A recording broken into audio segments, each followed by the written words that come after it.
अरे का ये गोरी का हो? अरे बड़ा मुस्की मार के घुमा ताड़ू हो। तोहार करेजा काहे फाटता हो? अरे तोहर नजरिए घायल कर देते सुना। बोला। मारी मुस्की तू रुपया से लथ बाड़ू। मारी मुस्की तू रुपया से लथ बाड़ू। है नजरिया से खेला खेलत बाड़ू। है नजरिया से खेला खेलत बाड़ू। है नजरिया से खेला खेलत बाड़ू। मारी मुस्की तू रुपया से लथ बाड़ू। मारी मुस्की तू रुपया से लथ बाड़ू। है नजरिया से खेला खेलत बाड़ू। है नजरिया से खेला खेलत बाड़ू। है नजरिया से खेला खेलत बाड़ू।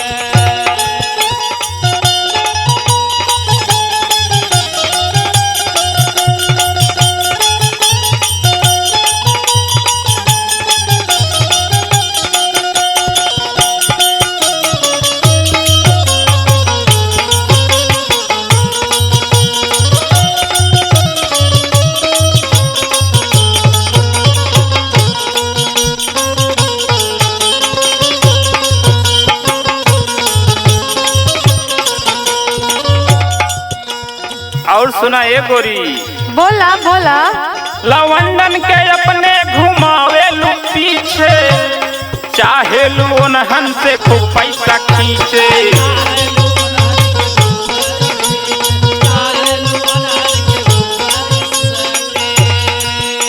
लवंडन के अपने घुमावे लू पीछे। चाहे लू उन्हन से खूब पैसा खींचे।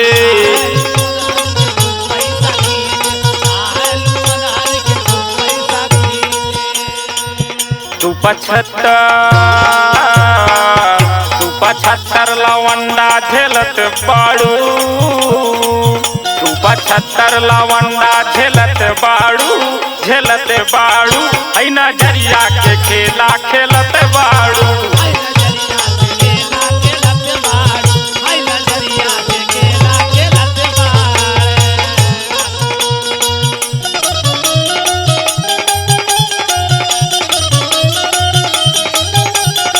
पंकज भैया, संतोष भैया तो आज जोड़ नहीं खे हो।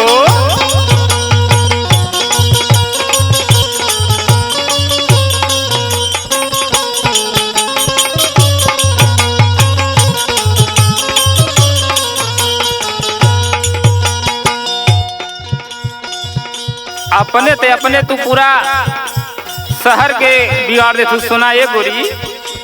बोला। अपना तू पूरा बिगड़ जाइल हाउ। दूसरा के गोरी बिगाड़त तू हाउ।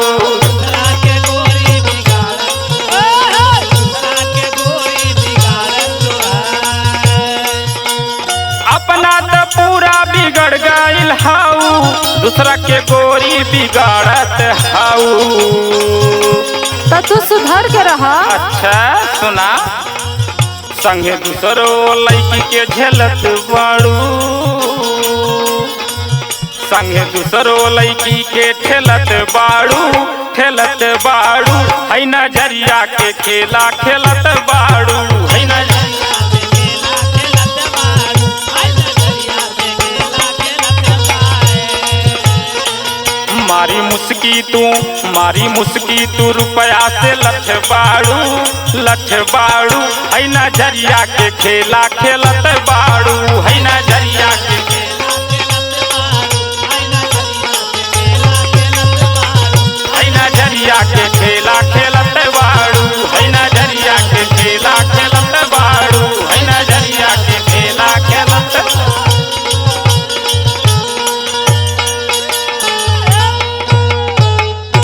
पूरा शहर में तोहरे चर्चा बा ये गोरी।